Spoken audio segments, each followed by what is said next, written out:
અરે મમ્મી, કેટલો સમય લગાડીશ? ફટાફટ તૈયાર થઈ જા, બસ થોડીક જ વારમાં ગાડી આવતી હશે. અને એક વખત ગાડી આવી ગઈ પછી જલ્દીમાં કોઈ સામાન રાખીશ તો કંઈક ને કંઈક ભૂલી જઈશ. સરખી રીતે બધું પેકિંગ પણ નહીં કરી શકે. એટલા માટે કહી રહ્યો છું કે જલ્દી ધ્યાનથી પોતાનું બધું સામાન રાખી લે.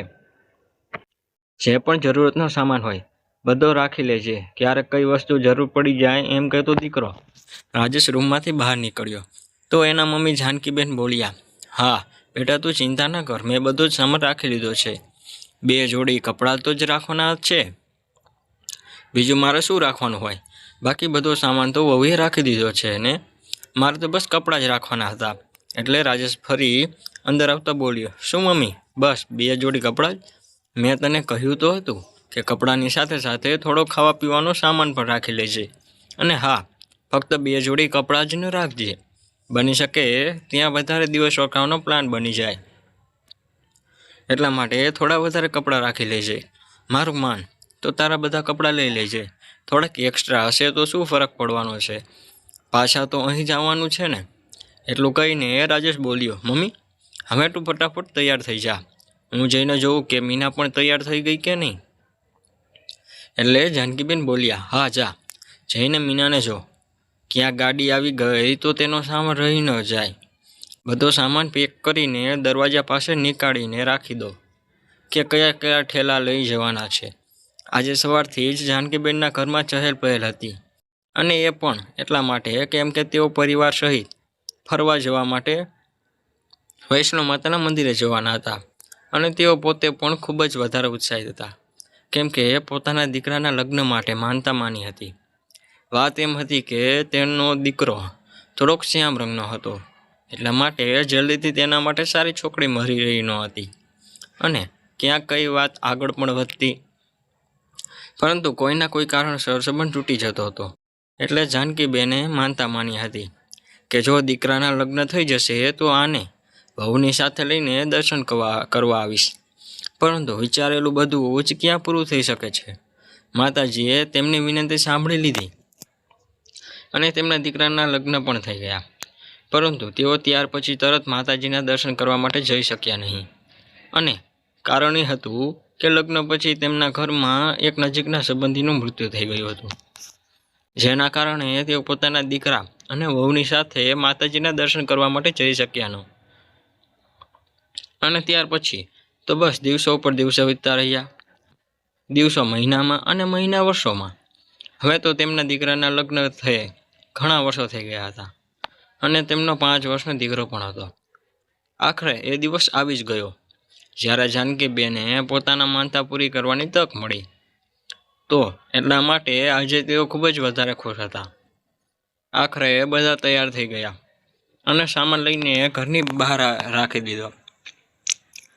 અને થોડીક જ વારમાં ત્યાં ગાડી પણ આવી ગઈ અને માતાજીનું નામ લઈને બધા લોકો વૈષ્ણવ દેવીના દર્શન કરવા માટે ઘરથી રવાના થઈ ગયા. આખા રસ્તે જાનકીબેન માતાજીનું નામ લેતા રહ્યા.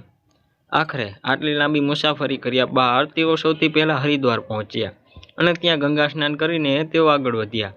અને બીજા દિવસે સવાર સુધીમાં તેઓ વૈષ્ણવ માતાજીના દ્વાર પર પહોંચી ગયા. હવે આગળની યાત્રા તેમને પગે ચાલીને કરવાની હતી, એટલે હવે તેમને પહાડોની ચઢાઈ ચઢીને માતાજીના દર્શન કરવા માટે જવાનું હતું. એટલે તેમણે ઊંચા પહાડોની ચઢાઈ શરૂ કરી દીધી. અને હવે દીકરોને પોતાની માને પહેલા નાના મોટા મંદિરોના દર્શન કરવા માટે લઈ ગયા. નાના મોટા મંદિરોમાં દર્શન કરવા માટે જાનકીબેને કહ્યું કે આ દર્શન તો આપણે પછી પણ કરી લઈશું. સૌથી પહેલા જે મેં આટલા વર્ષો પહેલા માનતા માની હતી તે પૂરી થવાની ખુશીમાં માતાજીના દર્શન તો કરી રહ્યા.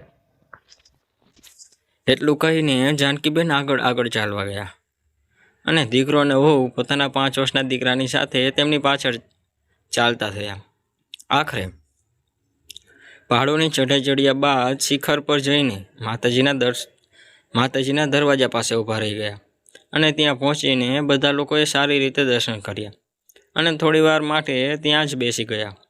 બધા લોકોએ એક સાથે ખૂબ જ સારો સમય વિતાવ્યો. એકબીજા સાથે હસી મજાક કરતા રહ્યા. બસ પોતાના દીકરા વહુ અને પૌત્રને આટલા ખુશ જોઈને બિચારા જાનકીબેન તો મનમાં ને મનમાં ફૂલ્યા. સમય રહ્યા ન હતા. પોતાના બાળકોને ખુશ જોઈને મા બાપની ખુશીઓ પણ બે ગણી થઈ ગઈ છે. તો એ જ હાલત જાનકીબેનની હતી. તેઓ પોતાના બાળકોને ખુશ જોઈને ખૂબ જ ખુશ હતા અને માતાજીને પ્રાર્થના કરવા લાગ્યા કે મારો પરિવાર આવી જ રીતે ખુશી સહી સલામત એક સાથે રહે અને ક્યારે પણ કોઈ મુશ્કેલી ન આવે. થોડી વાર પછી ત્યાં દર્શન કરીને કંઈક ખાધા પીધા પછી તે લોકો ત્યાંથી ચાલતા થયા. નીચે ઉતર્યા બાદ તે લોકોને બીજી પણ જગ્યાએ દર્શન કરવા જ માટે જવાનું હતું. ઉપરથી નીચે આવ્યા બાદ જાનકીબેન થોડાક થાકી ગયા હતા, એટલે તેમણે બધાને કહ્યું કે થોડી વાર માટે ત્યાં જ બેસી જઈએ. એટલે રાજેશ કહ્યું, બસ મમ્મી, થોડીક જ વારમાં આપણે લોકો હોટલ પહોંચી જઈશું. ત્યાં જઈને તું આરામ કરી લેજે, પછી બાકીની જગ્યા ફરવા માટે આપણે લોકો સાંજે જઈશું. એટલે જાનકીબેન પોતાના બાળકો સાથે હોટલ તરફ જતા રહ્યા. ત્યાં જઈને તેમણે અને બધાએ થોડો સમય આરામ કર્યો અને 3-4 વાગ્યા આસપાસ તે લોકો ફરી બહાર નીકળીને ફરવા માટે જતા રહ્યા. ત્યારે જ મીનાના પગ હલકી એવી મોચ આવી ગઈ. એટલા માટે તે લોકો ફરવા જતા રોકાઈ ગયા. બધાએ મળીને નક્કી કર્યું કે હવે આપણે કાલે સવારે જ ફરવા માટે નીકળીશું. ત્યાં સુધી બધા અહીં હોટલમાં આરામ કરી લઈએ. બધા રાત્રે સાથે બેસીને જમ્યા અને એકબીજા સાથે ખૂબ જ સારો સમય વિતાવ્યો. ત્યારબાદ બધા આરામ કરવા માટે જવા લાગ્યા. તો જાનકીબેનનો પૌત્ર પોતાની દાદી સાથે સૂવા માટે જીદ કરવા લાગ્યો. પરંતુ રાજેશે પોતાના દીકરાને જાનકીબેન પાસે જતા રોકી લીધો અને બોલ્યો, બેટા, દાદી થાકી ગયા છે, એમને આરામ કરવા દે. તું એમની પાસે રહીશ તો એમને આરામ નહીં કરવા દે. રાત્રે ઊંઘમાં લાતો મારીશ. એટલે જાનકીબેન બોલ્યા, અરે બેટા, શું કામ? એને ના પાડે છે? એની ઈચ્છા છે તો ભલે તે મારી પાસે સૂઈ જતો. ઉલટાનું હું રૂમમાં એકલી હોઈશ તો મારું પણ મન લાગેલું રહેશે. એટલે રાજેશ કહ્યું, મમ્મી, બીજો તો કંઈ વાંધો નથી, પણ મીનાને પગમાં લાગી ગયું છે એટલે તે થોડીક ઉદાસ થઈ ગઈ છે. તો ચિંટુ તેની પાસે રહે તો તેનું મન પણ લાગેલું રહેશે, નહીંતર તે ઉદાસ જ રહેશે. પોતાના દીકરાની વાત સાંભળીને જાનકીબેને હા પાડી અને બોલ્યા, બેટા, તું બિલકુલ બરાબર કહી રહ્યો છે. પછી ચિંટુને કહ્યું, જા બેટા, મમ્મી પાસે જઈને સૂઈ જા. મારી પાસે તું કાલે સૂઈ જજે, ઠીક છે? જ્યારે દાદીએ કહ્યું તો તે નાનકડો બાળક પોતાના પપ્પા સાથે જતો રહ્યો. પછી જાનકીબેન પોતાના રૂમમાં આરામ કરવા જતા રહ્યા. રાત્રે બધા આરામથી સૂઈ ગયા.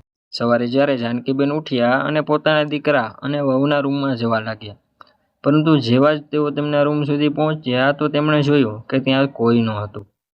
રૂમના દરવાજા પર બહારથી તાળું મારેલું હતું.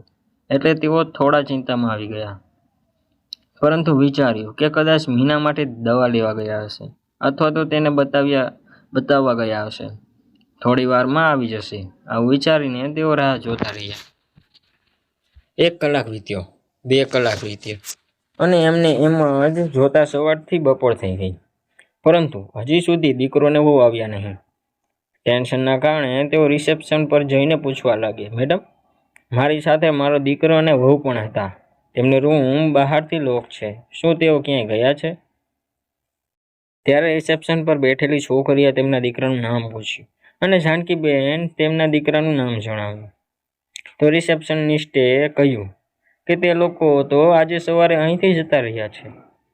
આ સાંભળીને જાનકીબેન ગભરાઈ ગયા અને બોલ્યા, બેટા, જરા સરખી રીતે ચેક કરીને કહો, શું સાચે જ મારો દીકરો જતો રહ્યો છે? અને જો ગયો છે તો શું તેની પત્ની પણ તેની સાથે હતી? ત્યારે તેણે કહ્યું, હું જ્યારે સવારે અહીં આવી રહી હતી ત્યારે મેં એક હસબન્ડ વાઈફ અને તેની સાથે એક નાના બાળકને જતા જોયા, પરંતુ હું એ ના કહી શકું કે તે લોકો તમારા દીકરાને વહુ હતા કે નહીં. મને ખબર નથી, પરંતુ જે નામ તમે જણાવી રહ્યા છો તે નામથી 2 રૂમ બુક કરવામાં આવ્યા હતા. એક રૂમ આજે સવારમાં જ ખાલી કરી દેવામાં આવ્યો છે અને બીજો રૂમ કાલ સુધી બુક કરેલો છે. આ સાંભળીને જાનકીબેન ચિંતામાં આવી ગયા. તેમને કંઈ સમજાઈ રહ્યું ન હતું કે કયા વગર દીકરોને વહુ ક્યાં જતા રહ્યા અને તેમના એકલા મૂકી ગયા. આખો દિવસ આ ચિંતામાં તેઓ પોતાના દીકરાની રાહ જોતા રહ્યા. થોડી વાર સુધીમાં કદાચ મારો પાછો આવી જશે, પરંતુ સાંજ સુધી કોઈ પાછું આવ્યું નહીં. ધીરે ધીરે રાત થઈ ગઈ અને હજી સુધી તેમનો દીકરો પાછો આવ્યો નહીં. એટલે તેમની ધીરજ ખૂટવા લાગી. તેમણે પોતાના દીકરાને ફોન લગાડી ખૂબ જ કોશિશ કરી, પરંતુ તેઓ નંબર લાગી જ નહોતો રહ્યો. તેમણે પોતાની વહુ મીનાને પણ ટ્રાય કર્યો, પરંતુ તેનો પણ ફોન કોઈ ઉપાડી રહ્યો ન હતો. હવે તેઓ શું કરે? દીકરાના વહુના નંબર તો તેમણે ડાયરીમાં લખી રાખ્યા હતા, પરંતુ બીજા કોઈનો નંબર તેમની પાસે હતો નહીં, કેમ કે તેમનો ફોન પણ તેમના દીકરા પાસે જ હતો. ગઈકાલે જ્યારે તે લોકો ફરી રહ્યા હતા, પાણી ચડાઈ કરી રહ્યા હતા, ત્યારે તેમણે પોતાનો ફોન પોતાના દીકરાને રાખવા માટે આપી દીધો હતો, અને એટલા માટે હવે તેમની પાસેના કોઈ ફોન ન હતો કે ના પોતાના દીકરાની કઈ ખોજ ખબર, ક્યાં જાય ક્યાં નહીં, કંઈ તેમને સમજાતું ન હતું. ઉપરથી આજનો આખો દિવસ તો વીતી ગયો હતો, અને બીજા દિવસે હોટલવાળા તેમના રૂમ ખાલી કરાવી નાખવાના હતા. ત્યાર પછી તેઓ ક્યાં જશે, શું કરશે? થોડી વાર સુધી જ્યાં તેમને કંઈ પણ સમજાણું નહીં, તો તેઓ શાંત મનથી ઈશ્વરનું ધ્યાન કરવામાં લાગી ગયા. ખબર નહીં ક્યારે તેમને નીંદર આવી ગઈ અને આખો દિવસ રડતા રડતા થાકીને તેઓ સૂઈ ગયા.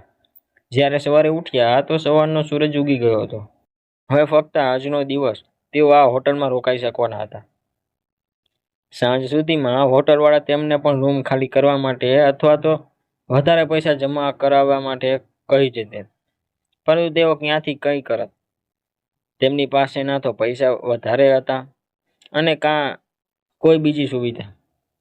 તેઓ તો પોતાના એટલી મોટી મુસીબતમાં ફસાઈ ગયા હતા. તેમણે જઈને તે છોકરી સાથે ફરી વાત કરી જે રિસેપ્શન પર હતી. તેમને મુશ્કેલી જણાવી એટલે તે છોકરી સંકોચાઈને બોલી, આંટી ખરાબ ન માનતા, પણ અહીં ઘણીવાર આવું જ થાય છે. ક્યારેક કોઈ પોતાના મા બાપને લઈને મંદિર પર મૂકી જાય છે, તો ક્યારેક કોઈ દગો સાથે ભીડમાં ભટકવાના બહાના કરી દે. પોતાના મા બાપનો હાથ અને ત્યાં જ મૂકી જાય છે. તમારા દીકરાએ પણ એવું જ કંઈ કર્યું હશે તમારાથી છુટકારો મેળવવા માટે. મને તો આજકાલના છોકરાઓનું કંઈ સમજાતું નથી. જ્યારે તેમના પોતાના બાળકો તેમની સાથે એવું કરશે ત્યારે તેમને ખબર પડશે. જ્યારે રિસેપ્શન પર બેઠેલી તે છોકરીએ આવું કહ્યું તો જાનકીબેન બોલી, ના ના બેટા, તું ખોટું સમજી રહી છો.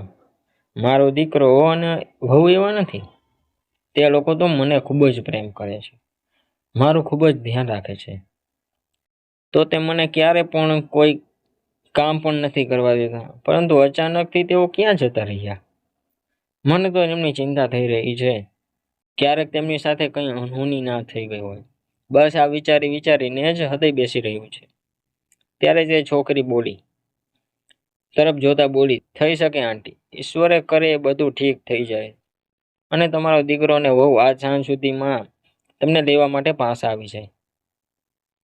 નહીતર? એટલું બોલીને તે છોકરી ચૂપ થઈ ગઈ. એટલે જાનકીબેન કહ્યું, નહીતર શું બેટા? હું જાણું છું કે મને આ હોટલથી નીકાળી દેવામાં આવશે, પરંતુ મને પૂરો વિશ્વાસ છે કે મારો દીકરો મને સાંજ સુધીમાં અહીં લેવા માટે જરૂર આવશે.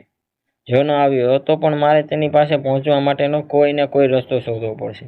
નહીતર શું ખબર આ સમયે મારા દીકરાને વહુને મારી જરૂરત હોય. મને તો સૌથી વધારે ચિંતા એ વાતની છે કે તે લોકો કોઈ મોટી મુસીબતમાં ન હોય. રિસેપ્શન પર બેઠેલી છોકરી એ બધું સાંભળતી રહી અને કંઈક બોલી નહીં. જ્યારે જાનકીબેન પોતાના રૂમમાં જતા રહ્યા ત્યારે તે છોકરી પોતાની બહેનપણીને કહેવા લાગી, આ હોય છે એક માનું હૃદય. દીકરો ને વહુ અહીં મૂકીને જતા રહ્યા અને મને પૂરો વિશ્વાસ છે કે તેઓ બિલકુલ ઠીક હશે. તેમને કંઈ નહીં થયું હોય. ઉલટાનું પોતાની માને છોડીને જલસા કરી રહ્યા હશે. પરંતુ જો આ બિચારા માજીને અહીં પોતાના દીકરાની ચિંતામાં અડધા થઈ રહ્યા છે કે ક્યાં તે કોઈ મોટી મુશ્કેલીમાં ન હોય. હકીકતમાં માનું હૃદય આવું જ હોય છે. પોતાના બાળકોને કેટલો પ્રેમ કરે છે યાર. હે ભગવાન, સાંજ સુધીમાં કોઈને કોઈ રસ્તો નીકાળી દેજો, નહીતર મારી સામે જ આ આંટીને હોટલમાંથી કાઢી મૂકવામાં આવશે. તો ખરેખર મને ખૂબ જ ખરાબ લાગશે યાર, પરંતુ હું કરી પણ શું શકું? હું પોતે જ પણ મારા મામા મામી પર નિર્ભર છું. જો મેં એમની આંટીની મદદ કરવા માટે કહ્યું પણ તો તેઓ મને જ ઘરમાંથી બહાર કાઢી દેશે. એવામાં ભલા હું આમની શું મદદ કરી શકવાની છું? તેની બહેનપણીએ કહ્યું, એ પણ તું સાચું કહી રહી છે યાર. ચલ કાંઈ વાંધો નહીં, કોઈ તો કોઈ રસ્તો નીકળી જશે. અને જ્યારે આપણે આંટી વિશે વિચારી રહ્યા છીએ તો તેમનો દીકરો પણ તેમના વિશે વિચારી રહ્યો હશે ને. અને જો તેઓ ન વિચારી રહ્યા હોય તો પણ દરેક લાચાર અને બેબસ વિશે વિચારવા માટે ભગવાન તો છે જ. તું ટેન્શન ના લે, આ પ્રોબ્લેમનું કોઈને કોઈ સોલ્યુશન નીકળી જશે. અને બની શકે કે આંટીની મનની ઈચ્છા પૂરી થઈ જાય અને તેમનો દીકરો અને વહુ તેમને લેવા માટે આવી જાય. ત્યારે રિસેપ્શન પર બેઠેલી છોકરી શ્રેયા બોલી, ભગવાન કરે કે એવું જ થઈ જાય. આવી રીતે જ આખો દિવસ નીકળી ગયો. જાનકીબેન કાલથી આજ સુધી કંઈ પણ ખાતું ન હતું. એના કારણે તેઓ ખૂબ જ કમજોરી અનુભવી રહ્યા હતા. તેમણે ફરીવાર રિસેપ્શન પર જઈને શ્રેયા સાથે વાત કરી. તેમણે શ્રેયાને એક કાર્ડ આપ્યું જે કદાચ તેમના કપડાના બેગમાં ભૂલથી આવી ગયું હતું. એ કાર્ડમાં જાનકીબેનના પડોશીના ઘરનું એડ્રેસ લખેલું હતું. અને આ પાડોશીના ઘરેથી પોતાના ઘરે તેઓ આરામથી જઈ શકવાના હતા. તેમણે આવીને શ્રેયાને કહ્યું, બેટા, જો તું મારી મદદ કરી દઈશ તો હું તારી આભારી રહીશ. જીવીશ ત્યાં સુધી તારો આ ઉપકાર નહીં ભૂલું. હું એક વખત ઘરે પહોંચી જઈશ તો પોતાના દીકરા વહુ વિશે પણ ભાળ મેળવી લઈશ કે તેઓ ક્યાં છે, ક્યાંક કોઈ મોટી મુસીબતમાં તો નથી. એટલે શ્રેયા બોલી, આંટી, તમે પ્લીઝ અહીં આ બધી વાતો ન કરો. અહીં તો ઘણા બધા કસ્ટમર આવેલા છે. તમે પ્લીઝ પોતાના રૂમમાં જાઓ, કેમ કે અહીં તમે આ રીતે વાત ન કરી શકો. બધા લોકો તેમને જોઈ જ રહ્યા છે. શ્રેયાએ જાનકીબેનને સમજાવીને તેમના રૂમમાં મોકલી દીધા. પરંતુ જ્યારે જાનકીબેન પોતાના રૂમ તરફ જવા લાગ્યા તો ત્યાં રસ્તા પર જ અચાનક તેમને ચક્કર આવ્યા અને તેઓ બેભાન થઈને પડી ગયા. ત્યાં હાજર રહેલા માણસોની ભીડ જમા થઈ ગઈ. શ્રેયાને તેમને પાણીના છાંટા માર્યા અને હોટલમાં કામ કરવાવાળા છોકરાની મદદથી તેમને લઈને તેમના રૂમમાં મૂકી આવી અને તેની સાથે પોતાની બહેનપણીને પણ બેસાડી આવી, જેથી તે પોતાનું ધ્યાન રાખી શકે. કેમ કે આમ પણ તેઓ ફક્ત સાંજ સુધી હોટલમાં હતા અને ત્યારબાદ હોટલનો માલિક તેમને અહીં રહેવા ન દે. પોતાની બહેનપણીને ત્યાં મૂકી તે સમયે તે પોતાનું કામ કરવા માટે જતી રહી. થોડી વાર પછી પોતાના કામથી ફ્રી થઈને તેમના રૂમમાં પહોંચી અને તેમને જોતા જાનકીબેન રડવા લાગ્યા અને તેમને હાથ જોડીને વિનંતી કરતા બોલ્યા, બેટા, હું તને પગે લાગુ છું, મને મારા ઘરે પહોંચાડી દે. એટલે શ્રેયાએ તેમને કહ્યું, આંટી, તમે શું કરી રહ્યા છો? તમે મારાથી મોટા છો, પ્લીઝ આવી રીતે હાથ ના જોડો. તમે મારી મમ્મીના ઉંમરના છો. જુઓ આંટી, એવું નથી કે હું તમારી મદદ કરવા નથી માંગતી, પરંતુ અત્યારે હું થોડી મજબૂર છું. તમે ધીરજ રાખો. થઈ શકે કે ભગવાન તમારી વિનંતી સાંભળી લે. અને જો એવું ન પણ થયું તો હું બોસ સાથે વાત કરીને જોઈશ કે તેઓ થોડા દિવસો તમને વધારે અહીં રહેવા દે. તમે ચિંતા ન કરો, મારાથી જેટલું થઈ શકશે હું તમારી મદદ કરીશ. ઠીક છે, અત્યારે તમે આરામ કરો અને ખાવાનું ખાઈ લો. એમને ખાવાનું આપીને શ્રેયા ત્યાંથી જતી રહી. જાનકીબેનનું મન તો આમ જ પણ લાગી રહ્યું ન હતું. એટલે પછી એ દીકરાને વહુની ચિંતા પણ તેમને થઈ રહી હતી કે ખબર નહીં તે લોકો કઈ હાલતમાં હશે. અને અહીં દીકરો અને વહુ પોતાની માને મૂકીને આવ્યા. ત્યારથી ખૂબ જ ખુશ હતા. ઘરમાં તો જાણે ઉત્સવ મનાવવામાં આવી રહ્યો હતો અને ખૂબ જ વધારે ખુશ થઈ રહ્યા હતા. તેમણે પોતાની માંથી છુટકારો જો મેળવી લીધો હતો. અહીં શાંત થવા સુધીમાં પણ જ્યારે તેમનો દીકરો લેવાનો આવ્યો તો હોટલના મેનેજરે જાનકીબેનને રૂમમાંથી બહાર નીકળવા માટે કહ્યું. તેઓ તેમને વિનંતી કરતા રહ્યા. શ્રેયાએ પણ પોતાના મેનેજર સાથે વાત કરી, પરંતુ તેઓ માન્યા નહીં. મેનેજરે શ્રેયાને કહ્યું, મને એ જણાવ, શું આમના રૂમનું પેમેન્ટ તું કરીશ? તું પોતાના કામથી કામ રાખ. આવા ખબર નહીં કેટલા બધા લોકો આવે છે. જો હું બધાની મદદ કરતો રહીશ તો ચાલી રહી મારી હોટલ મારે કઈ ધર્મશાળા ખોલી નથી રાખી. એટલા માટે ચૂપચાપ પોતાનું કામ કર અને આ બાબતમાં પડવાની કોશિશ ન કર. પછી બોલ્યો, જુઓ માજી, શ્રેયાએ આટલી બધી વિનંતી કરી છે એટલા માટે અમે આજ રાત સુધી તમને અહીં રોકાવાની મંજૂરી આપી છે. પરંતુ સવાર થતાં તમે તમારા રહેવાની વ્યવસ્થા બીજે કરી લેજો, કેમ કે હું તમને વધારે સમય સુધી અહીં આવી રીતે રહેવા ન દઈ શકું. નહીંતર મારી નોકરી ઉપર પણ વાત આવી જશે. તમે સમજી રહ્યા છો ને હું શું કહેવા માંગુ છું? જાનકીબેને હા માથું હલાવ્યું. મેનેજરે આટલું કહીને ત્યાંથી જતો રહ્યો. હા, તો બિચારા જાનકીબેન પ્રાર્થના કરતા રહ્યા. ગમે તેમ કરીને તેમનો દીકરો ત્યાં તેમને લેવા માટે આવી જાય, પરંતુ વિચારું ક્યાં ક્યારે થાય છે. આખી રાત વીતી ગઈ અને હજી સુધી તેમનો દીકરો આવ્યો નહીં. બીજા દિવસે સવારે જ્યારે શ્રેયા પોતાના કામ પર આવી રહી હતી, તો તેણે જોયું કે મેનેજર જાનકીબેનનો સામાન હોટલની બહાર કાઢી રહ્યો છે. કેમ કે જાનકીબેન બહાર નીકળવા માટે તૈયાર હતા નહીં. તેઓ વારંવાર વિનંતી કરી રહ્યા હતા કે બેટા, મને થોડાક દિવસો વધારે અહીં રહેવા દો. હું બહાર રસ્તા પર ક્યાં રહીશ? પરંતુ મેનેજરે તેમની એક વાત સાંભળી નહીં અને તેમનો હાથ પકડીને તેમને બહાર કાઢી મૂક્યા. જ્યારે શ્રેયાએ આ બધું જોયું તો તેમનાથી સહન ન થયું. વૃદ્ધ મહિલા સાથે આ રીતનો વ્યવહાર થતો જોઈને તે મેનેજર ઉપર ખીજાઈ ગઈ અને બોલી, આ કઈ રીતે છે સર? માન્યું કે તેમની પાસે રૂપિયા નથી, પરંતુ તેમને એટલી પણ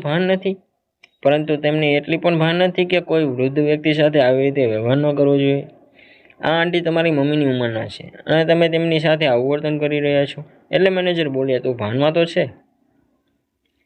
તને ખબર પણ છે કે તું કોની સાથે વાત કરી રહી છે? 2 મિનિટમાં હું તને નોકરીમાંથી કાઢી શકું છું. પછી આ માજીને લઈને રસ્તા પર ભટકતી રહે છે, સમજી તું? આ બધું સાંભળીને શ્રેયા બોલી, મારે ભટકવું હશે તો ભટકી લઈશ, પરંતુ તમારા કરતાં તો હું સારી છું સર. કમસે કમ મારી પાસે ભલે રૂપિયા નથી, પણ સંસ્કાર જરૂર છે કે નાના મોટા સાથે કઈ રીતે વર્તન કરવું જોઈએ. તમે તો રૂપિયાના ઘમંડમાં આવીને બધા જ સંસ્કાર ભૂલી ગયા છો. હોટલના આટલા બધા રૂમ આમ પણ ખાલી પડ્યા રહે છે. જો તમે થોડા દિવસો માટે આંટીને તે રૂમમાં રહેવા દેશો તો કઈ મોટી આફત આવી જવાની છે. એવું તો નથી કે તમારી હોટલનો એક પણ રૂમ ખાલી નથી અને સ્પેશિયલી તમે એમના માટે એક રૂમ ખાલી કરાવી રહ્યા છો. શ્રેયાની વાત સાંભળીને મેનેજર ગુસ્સામાં રાડ પાડીને બોલ્યો, શ્રેયા, તું ભાનમાં પણ છે કે તું શું બકી રહી છો અને કોની સાથે વાત કરી રહ્યો છો? 2 મિનિટમાં તને નોકરીમાંથી કાઢી મૂકીશ, પછી ભટકતી રહે છે. આટલું બધી ચિંતા થઈ રહી છે તો આ ડોશીને તો તેને પોતાના ઘરે કેમ નથી લઈ જતી? એટલે શ્રેયા બોલી, જો મારું હાલી શકત તો હું જરૂર પોતાની સાથે લઈ જાત. અને જ્યાં સુધી આ વાત રહી નોકરીમાંથી નીકાળી દેવાની, તો તમે શું વિચારો છો કે તમે મને નોકરી પર રાખીને કોઈ ઉપકાર કરી રહ્યા છો, અથવા તો મને પગાર આપીને કોઈ મોટો ઉપકાર કરી રહ્યા છો? હું એ કંઈ ફ્રીમાં કામ નથી કરતી અને ના ફ્રીના રૂપિયા લઉં છું. કામ કરું છું એટલે તમે પગાર આપો છો. અને જો તમારી પાસે વર્કર્સની કમી નથી તો મારા માટે પણ નોકરીની કોઈ કમી નથી. રાખો તમારી નોકરી તમારી પાસે. આવા માણસ સાથે કામ કરતા તો સારું છે કે હું ક્યાંક બીજી જગ્યાએ નોકરી કરી લઉં, જ્યાં કમસે કમ વિચારસરણી આટલી ખરાબ ન હોય. એટલું કહીને શ્રેયા જાનકીબેનને પોતાની સાથે લઈ જતી રહી. એને પણ ખબર ન હતી કે હવે તેને ક્યાં જવું છે, કેમ કે તે પોતાના મામા મમ્મી સાથે રહેતી હતી. તેના માતા પિતા તો હતા નહીં, તેના માટે તો છતાં પણ ઠીક હતા, પરંતુ તેની મામી તો તેને હેરાન જ કરતી હતી. હવે શ્રેયા કરે શું? કેમ કે જાનકીબેનને પોતાની સાથે પણ લઈ જઈ શકતી ન હતી અને તેમને એમ જ એકલા રસ્તા પર ભટકવા માટે પણ છોડી શકતી ન હતી. એટલે વિચાર્યું કે તે એક દિવસ માટે જાનકીબેનને પોતાના ઘરે રાખી લેશે અને ત્યારબાદ કોઈ પણ રીતે તેમને તેમના ઘરે મૂકવા જતી રહેશે. એમ વિચારીને તેણે પોતાના મામાને ફોન કર્યો અને બધી વાત જણાવી. એ જાણ્યા વગર કે તેના મામાએ ફોન સ્પીકર ઉપર રાખ્યો હતો અને તેની મામીએ બધી વાતો સાંભળી લીધી હતી. જેવી તેની મામીએ આ બધી વાતો સાંભળી, તે ગુસ્સામાં રાડ પાડી કહેવા લાગી કે તું પણ તે ડોશીની સાથે જ મરી જા, ઘરે આવવાની કોઈ જરૂરત નથી. એક તો તને મફતમાં બેસાડીને ખવડાવી રહ્યા છીએ, ઉપરથી એક વધારે બોજો ઉપાડી લાવ.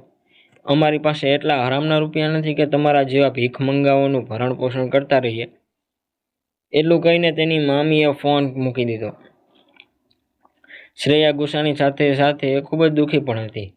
તેની આંખોમાંથી આંસુ વહી રહ્યા હતા. જાનકીબેન તેને આટલી દુઃખી જોઈ તો પૂછવા લાગ્યા કે આખરે શું વાત છે શ્રેયા? શ્રેયા પોતાની મામીની બધી હકીકત જણાવી કે તેની મામીને કેટલી હેરાન કરે છે. નાનપણમાં જ તેના માતા પિતાનું મૃત્યુ થઈ ગયું હતું, ત્યારથી તેનું કોઈ બીજું પણ નથી. એટલે મજબૂરીમાં મામા મમ્મીની પાસે રહે છે.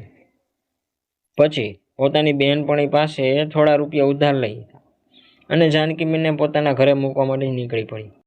જ્યારે તેમને લઈને પોતાના ઘરે પહોંચી તો જોયું કે તેમને પોતાની શોક સભાનું આયોજન કરવામાં આવ્યું હતું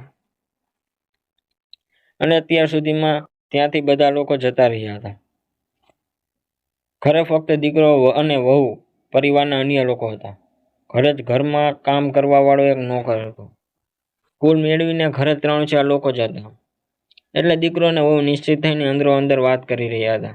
તે બંને વાતો પણ કરતા કહેવા લાગ્યા કે આખરે આપણી મુસીબત ટળી ગઈ. હવે તો આટલી દૂરથી મમ્મી ઈચ્છે તો પણ પાછા નહીં આવી શકે. એટલે તેમની પત્ની બોલી, બિલકુલ સાચું કહ્યું તમે. ડોશી કેટલા સમયથી આપણી છાતી પર બેઠી હતી. હવે મરી ગઈ તો શાંતિ મળે એમ કહીને તે હસવા લાગી. ત્યારે તેનો પતિ બોલ્યો, મરી ગઈ? દુનિયાની નજરોમાં મારી દેવામાં આવી છે. તેનું એટલું કહેવા પર બંને પતિ પત્ની હસવા લાગ્યા અને બોલ્યા હશે, જે પણ થયું આપણે તો ફાયદો જ છે ને. હવે કોઈને શું ખબર કે આપણી માં ત્યાં ગંગાજીમાં ડૂબીને મરી ગઈ કે પછી આપણે ત્યાં એમને એમ જ મૂકીને આવી ગયા. અહીં તો આપણે જેને જે કહ્યું તે જ હકીકત માની લેશે ને. અને પછી એક વખત મમ્મીનું ડેથ સર્ટિફિકેટ બની જાય તો બધી મુસીબત ટળી જશે. ડેથ સર્ટિફિકેટ બન્યા બાદ આ બધી જમીન અને મિલકત આપણા નામે થઈ જશે અને પાછી જલસામાંથી આપણે આપણી જિંદગી જીવીશું. હવે નિશ્ચિત થઈને જેવી રીતે ઈચ્છીએ તેવી રીતે જીવી શકીશું. આ બધી વાતો શ્રેયા અને જાનકીબેન સાંભળી લીધી હતી. આ બધું સાંભળીને જાનકીબેન પૂરી રીતે ભંગી પડ્યા હતા. આખે કઈ રીતે તેમનો પોતાનો દીકરો જ મા વિશે આવું વિચારી શકે છે. હવે તે બિચારા ખૂબ જ દુઃખી હતા અને બસ રડતા જતા હતા. અહીં શ્રેયા જે તેમની મદદ કરવા માંગતી હતી અને એટલા માટે તેમને અહીં લઈને આવી હતી કે કદાચ તેમનો સાચે જ પોતાના દીકરાના વહુથી અલગ થઈ ગયા અને તે પોતાના દીકરાને વહુથી મળાવી શકે છે. પરંતુ થયું બિલકુલ એવું જ જેવું શ્રેયા વિચાર્યું હતું. બંને દીકરાને વહુએ જાણી જોઈને પોતાની માને મરવા માટે ત્યાં મૂકી દીધી હતી. હવે જ્યારે હકીકત સામે આવી ગઈ તો શ્રેયાએ તેમને સમજાવી અને બોલી, ચિંતા ન કરો આંટી, પરંતુ હવે મને સમજાતું નથી કે હું તમને ક્યાં મૂકું. અહીં મારે પોતાને જ રહેવાનું કોઈ ઠેકાણું નથી. તો પછી હું તમને શું કહું? પછી બોલી, વાંધો નહીં, જે પણ થશે જોઈ જશે. વધારે સારી જિંદગી ના પણ આપી શકું તો તમને 2 સમયનું જમવાનું તો હું દઈ શકીશ ને. તમે ચિંતા ન કરો, ગમે તે રીતે આપણે આપણો ગુજારો કરી લઈશું. મારી મમ્મી નથી પણ તમે મારી મમ્મી સમાન છો. તમે ચાલો, હું મારા મામા મામી સાથે કોઈ પણ રીતે વાત કરી લઈશ અને તમે મારી સાથે રહેશો. જે શ્રેયાએ પોતાના મામા સાથે ફોન પર બીજી વાત કરી તો તેના મામાએ તેને સાફ ના પાડી દીધી કે શ્રેયા, તારી મમ્મીએ તને ઘરમાં આવવા માટે મનાઈ કરી છે. જો તારે એટલી જ ભલાઈ કરવી છે તો પોતે પણ ઘરે આવવાની કોઈ જરૂર નથી. હવે શ્રેયા શું કરે? પરંતુ છતાં પણ તેમણે જાનકીબેન સાથે સાથ મૂક્યો નહીં અને બોલી, આંટી તમે ચાલો, હજી મારી પાસે થોડાક રૂપિયા છે. થોડાક દિવસો જેમ પણ થઈ શકે તેમ એડજસ્ટ કરીશું અને પછી હું ક્યાંક ને ક્યાંક નોકરી શોધી લઈશ. એટલું કહીને તે જાનકીબેનને લઈને શહેરની એક સસ્તી એવી લોજમાં રોકાઈ ગઈ. આખો દિવસ જાનકીબેન પોતાના દીકરા વિશે વિચારીને રડતા રહ્યા. પરંતુ રાત થતા તેમના દિમાગમાં આવ્યું કે જ્યારે તેમનો દીકરો અને વહુ આટલી નીચતા શકે છે તો શું કામ તે પણ તેમને પાઠ ના ભણાવે. પોતાના દીકરા અને વહુને પાઠ ભણાવવો જ પડશે, નહીંતર આવવા વાળા સમયમાં દરેક દીકરો અને દરેક વહુ પોતાના મા બાપની સાથે એવું જ કરશે. જાનકીબેન વિચારી લીધું કે એનાથી પહેલા કે તેમનું ડેથ સર્ટિફિકેટ બને તેઓ પોતાની જમીન સંપત્તિ અને મિલકતનું કંઈક તો કરશે. બસ બીજા જ દિવસે જાનકીબેન શ્રેયાને લઈને વકીલને મળવા પહોંચી. વકીલ સાથે વાત કરી અને પોલીસને લઈને પોતાના ઘરે પહોંચી ગયા. પોતાની માને પોતાની સાથે ઊભેલા જોઈને દીકરો અને વહુ બંને તો જાણે શ્વાસ રોકાઈ ગયો. તેમના મોઢામાંથી કોઈ અવાજ ન નીકળી શક્યો. પોલીસને બધી જ હકીકત જાનકીબેને પહેલા જણાવી દીધી હતી. એટલા માટે પોલીસ દીકરા અને વહુને અરેસ્ટ કરીને લઈ ગયા. દીકરોને વહુ બને શું કરત? પોલીસ તેમને વધારે દિવસો તો અંદર ન રાખ્યા હોત. પરંતુ જાનકીબેને પોલીસને જે ફરિયાદ કરી હતી તેના આધારે પણ તેમણે પોતાની દીકરીને વહુને ઘરમાંથી કાઢી મૂક્યા અને ફરીવાર ક્યારે પણ જાનકીબેનની આસપાસ પણ ન ભટકવાની વોર્નિંગ આપી. હવે જાનકીબેન શ્રેયાને પોતાની સાથે લઈને રહેવા લાગ્યા. શ્રેયાએ પણ ત્યાં જ નાની મોટી નોકરી શોધી અને અહીં જાનકીબેન જેમનું પોતાનું ઘર હતું તેઓ શ્રેયાની સાથે ખુશી ખુશી રહેવા લાગ્યા. એક અનાથ છોકરીને માનો પ્રેમ મળી ગયો અને એક માને તેમનું ધ્યાન રાખવાવાળી દીકરી મળી ગઈ. જે કામ તેમના સગા દીકરાને વહુ ના કરી શક્યા તે કામ શ્રેયાએ કર્યું. તેમનું ધ્યાન રાખ્યું અને મુસીબતના સમયમાં તેમનો સાથ આપ્યો. એવામાં તેઓ તે છોકરીનો સાથ ભલા કઈ રીતે છોડી શકવાના હતા. એટલા માટે તેમણે પોતાની સગરી દીકરીની જેમ તેને અપનાવી લીધી અને બંને ખુશી ખુશી રહેવા લાગ્યા. થોડાક સમય બાદ એક અનાથ છોકરો શોધીને જે વ્યવહારથી ખૂબ જ સારો પણ હતો તેમણે શ્રેયાના લગ્ન કરાવી નાખ્યા અને બધા લોકો સાથે પરિવારની જેમ જ રહેવા લાગ્યા. જે પ્રેમ દીકરોને વહુ ન આપી શક્યા તે પ્રેમ અજાણી દીકરી અને જમાઈ પાસેથી તેમણે મેળવી લીધો અને હવે તેમને બીજી કોઈ વસ્તુની ચિંતા રહી હતી નહીં. પૂરી રીતે નિશ્ચિત થઈને પોતાનું જીવન જીવી રહ્યા હતા. મિત્રો, આજની વાર્તા કેવી લાગી અને તમે કયા શહેરમાંથી સાંભળી રહ્યા છો કે કોમેન્ટ કરીને જરૂરથી જણાવજો. અને જો વાર્તા ગમી હોય તો લાઈક કરીને વધુમાં વધુ શેર પણ કરજો અને આવી જ અવનવી વાર્તાઓ સાંભળવા માટે ચેનલને સબસ્ક્રાઈબ જરૂરથી કરજો.